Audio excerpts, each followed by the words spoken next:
Now the virus. Viruses are actually pretty disastrous.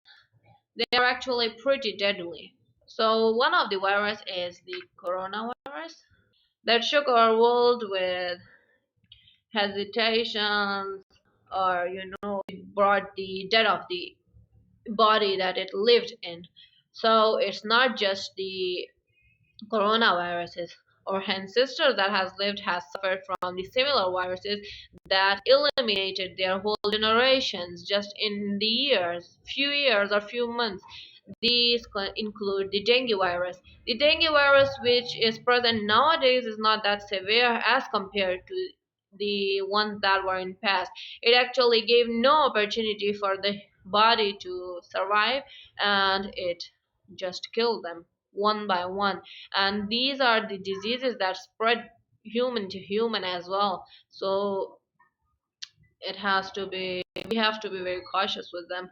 So the example here is the influenza virus, and it is responsible for flu, while the other examples are hepatitis virus, flu virus, and measles pox virus.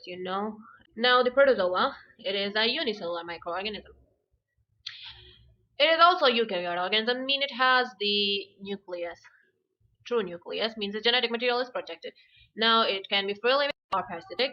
The example is pretty interesting, since I think the one those studied just the biology must have drawn this amoeba, or must have seen this amoeba in the 7th, 6th, or 8th class, and it was pretty easy to draw. I think everyone must have drawn it, or maybe not.